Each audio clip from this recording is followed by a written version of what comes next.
Okay, we're going to do a comparison. We got the Pocket 3, the Pocket 4, and the Luna from Insta360. I'm in the shade right now. These are all in normal picture profile, 4K 24. I have the Pocket 3, Pocket 4 -2 on sharpening and noise reduction. I lowered everything on the Insta360 Luna. I can't remember what it's called, but as a walking test, we're a normal picture profile, high sunny day, in the sun. So how's the colors look to you all? In the shade over here. And of course, I'll just keep rotating back and forth from each one. I can put all three of them on the screen, but someone will say, that's not a fair comparison. So I'll just have to go back and forth, back and forth, back and forth, and do it like I did that one time. Oh, and this is the built-in audio. Got wind noise on all of them, omnidirectional, and I think the 4 has a vocal boost on it, so I'll probably keep that on. Do the internal mics, because if you use any type of external mic, everything's going to sound better. First test. Yep. We'll do it in the log profiles too. And here is D-Log M on the Pocket 3, D-Log in Pocket 4, and I-Log in Insta360. I got the D-Log M and D-Log on the Pocket 4 at -0.7 because it kind of overexposes. I haven't figured out Insta360's exposure, so I'm just going to keep it at 0. I'll probably just slap the LUTs on it from DJI and Insta360 to see what it looks like in post. Really, on Insta360s, they have one in DaVinci Resolve. You can do an ACES transformation or a color space transformation. You can also do the same thing with D-Log. D-Log M, you're just gonna have to slap the LUT on there and kind of go from there, but it's easier to grade. I-Log really hasn't been too hard either, but how's it looking, guys? Is it looking okay? Oh yeah, and the shutter, auto ISO, auto white balance, auto everything on this one, because that takes out all the variables in this scenario. Granted, the only one I can actually see a actual color space in is the Pocket 4, because in right now the Insta360, as of June the 20th, 2026, there's no grading scenario that I can see on the screen. So take it for what you will. This is the same scenario in normal on all of them. Granted, Insta360 has this Dolby Vision one, so I guess I could show you that at the end. I really haven't messed with it. It's kind of like iPhone-like, I guess, and you probably won't see it unless you do it in HDR. But this is normal, 0 exposure, same settings. Most of the time, this is going to look great as it is for most people. Don't really have to do too much. All of them is in 10-bit. It's hard to talk to 3 cameras at once, and I'm not going to use any type of onboard microphone. These are all the same microphones. We'll do a testing of each one. That way you know. This is going to be in the log profiles. Inside, semi well decent lit, but still kind of low light indoor space.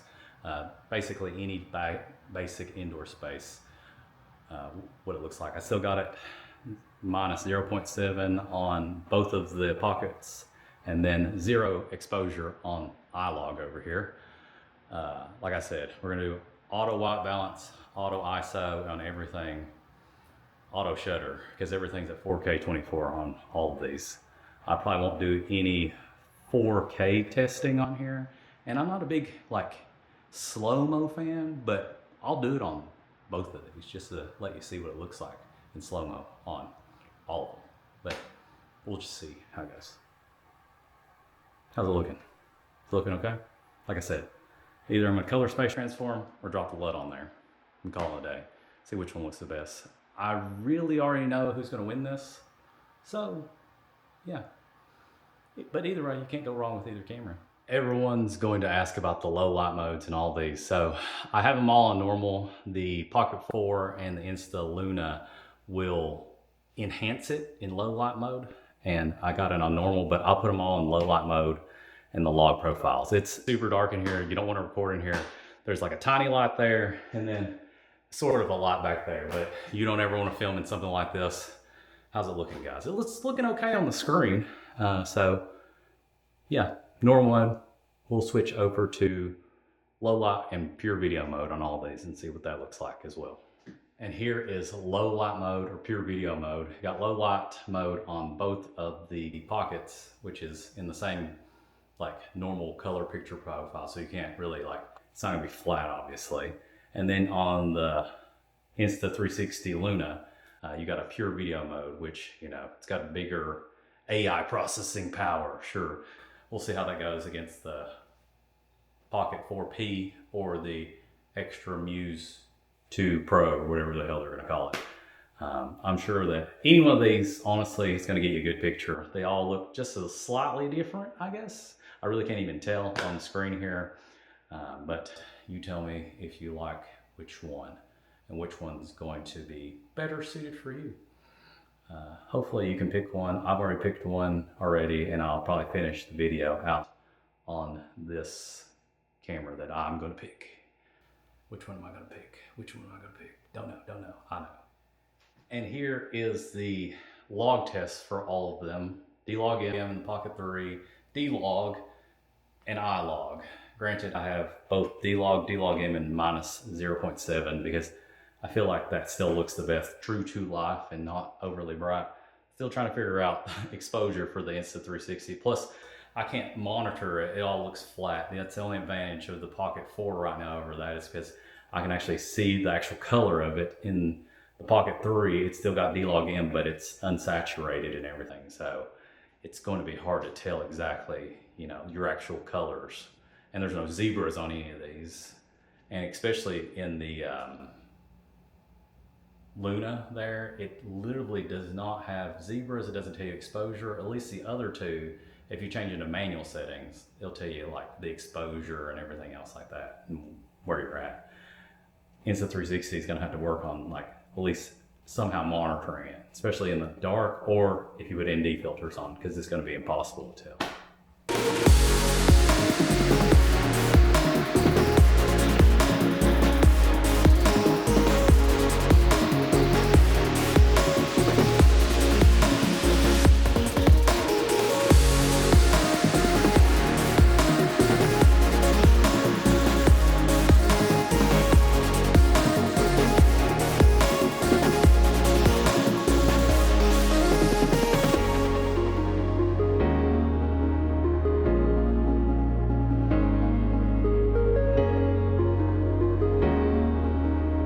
Okay, so we had to put this back in normal because you can't zoom in D-Log M. So let's see. We're going to have a 2x zoom there. And then in the Pocket 4, we're gonna have a 4x zoom, but that'll be what we call optical zoom. So we'll do the most amount of zoom. And in the Insta360 Luna, we got 6x zoom, and then we have the 12x zoom, which is technically an optical zoom past 6. So I really probably wouldn't go past 6, but it actually looks pretty good in the 12. Just because somebody's going to ask, this is a Dolby Vision. I don't even know if you can see this in like a normal monitor. I think you have to actually like put it in that kind of color space. So I don't know how this is going to look. I'll throw it on there. It looks okay on the screen. It looks pretty good actually. And all of them have like film tones and all those things. I mean, it would take me forever to do all 3 of these. So I'm just going to keep it simple.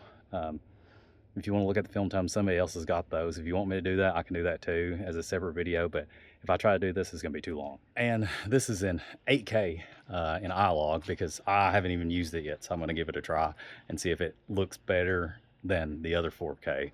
I have no idea, but it might not. It's just the file sizes are huge. Or honestly, I can't really tell the difference in 8K footage most of the time unless you put in an 8K timeline and then have an 8K screen. But I guess you get more resolution, so someone's going to be like, I need 10K, I need 12K. So this is for you people. If you want to see the 8K footage in comparison to the 4K footage, it probably, honestly, won't make that much of a difference unless you zoom in pixel peep. Okay, these are my final thoughts. We'll do the pros and the cons. And I got my little microphone on, so you should be able to hear me just a little bit better because I was going to make this semi better in this sense, so you can hear me. I just literally just did all the editing of the footage. I'm doing subject tracking on the Luna. Granted, this is probably what I'm going to use, and I really just like iLog. I really didn't think it was going to be any better. I will probably grade this with the LUT that I want to use, that way you can kind of see what's going on. I'm going to turn tracking off and just see how it goes, just watching me here. The pros are that I really just like how versatile this Luna is. There's a detachable screen, everybody knows that. I can monitor myself anywhere. I can do whatever I need to with that. Matter of fact, I have it right now. I got the detachable screen right here. I got my mic going right here. You can use this as a microphone, but I have this on me, and that's really the game changer. Granted, the Pocket 4P that's going to come out is going to have a remote. I can compress myself a lot better in this image, and that's what the detachable remote and the zoom function works. The Osmo Pocket 3 doesn't have a zoom that's very good, and the 4P zoom is terrible in D-Log. I don't even want to show you that because it's so bad. But the pros is this detachable screen for sure. I do like how the subject tracking plus the detachable screen can go around. You can't do a whole 360, but you can do quite a bit just doing a talking head. Granted, it's always better in the 1x zoom or the 2 to 3x zoom. If you go farther than that, it's going to be a little bit bad. The low light on this is going to be extremely good. Honestly, I probably won't take my ZVE1 at all to my next cruise. I'll probably just use this thing. It's just easy. It's got a wonderful zoom. I can do it in low light. I can match it to all the colors that I want to. And plus, it just has everything I want to in a video camera. It's got a microphone. It's got a screen. I can attach microphones to me and my wife.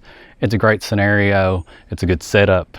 And I have really nothing to complain about besides, you know, the price of it. I mean, it's going to try to set you back about close to $1,000 if you get all the accessories. Battery life has been good. I can't complain about that. There's a little bit of battery drain whenever you have this remote and it's not charged very well. Hopefully they fix that in a firmware. I don't do a lot of Slo-Mo, so you could take that forever how you will. Internal audio, it's got a windscreen mic on it. It does very well with just internal audio. Granted, it's always going to sound better if you have an external mic connected to it. And honestly, I am a huge DJI fanboy. I have all the mics, I got all the pockets, I got some drones from them. It's just getting them in the United States is going to be hard. Of course, you got Extra and the Muse and everything scenario. Hopefully I can get that if my wife doesn't kill me. We can compare those two, but honestly, I really think this is going to win out in this scenario. I mean, I could talk specs all day long, but I just wanted to show you the image in a real day scenario. Everyone always tries to like make everything better and make everything like, oh, look at this footage, this is footage. I'm like, yeah, but you kind of want to do everyday things too, you know what I mean? So the cons of this are the price. That's going to be a pain in my ass. Now, the only other thing, granted this is probably just software related, is whenever you're in iLog, you don't know what your exposure is. You can slap ND on there, you can slap whatever on there, you have no idea. It's just like if you set it to like -3, -7, minus whatever or plus whatever you want to, you're not going to be able to see. There's no zebras in there, so that's kind of a pain in the ass. A lot of people are saying the battery's draining, and it's like ghost draining, because once you attach this thing onto it, it like starts draining it even if you're not using it. So there's got two separate charges here, this thing and that thing. Overall, which one would I pick? I would definitely pick the Luna just because of everything I just told you. It's got a all-rounder. I'm really just going to replace my mirrorless camera with it probably, see, because it's just easier. It's not waterproof, none of them are, so you're still going to need an action camera for like water sports, and we're in the water a lot, so I'm still going to have to take like the Action 5 or 6 or a GoPro or something like that. Which one would I choose if I had a budget? Pocket 3 still does really good. There's no sense in even like getting anything more than that. If you're not going to do a lot of, I guess, high quality, whatever you want to call it, no one's going to be able to tell. Pocket 3 still rules for price, affordability, convenience, anything you name, it's still going to beat the shit out of anything else. And then I'm kind of disappointed in the Pocket 4. It looks good. I wish I had D-Log M in it. I know people are going to be like, you want D-Log M? I'm like, yeah, it's just easier to grade. It kind of looks better, I'll be honest with you. Granted, you can play around with it a little bit more, but D-Log M was a lot easier to grade. If I had to pick and rank them, I'd put Luna up number 1, Pocket 3 just because of convenience, how it looks, the price, everything else like that. And then Pocket 4 is like, you really don't need it. Now, when Pocket 4P comes out, might be a different story. we'll see how that goes. Anyways, if it helped you out, like, comment, subscribe, help me out. Dogs are barking. I gotta go eat. I gotta finish this video. Go from there. I'm tired, guys. This was exhausting. Holding 3 cameras is not a fun time. Not a fun time at all.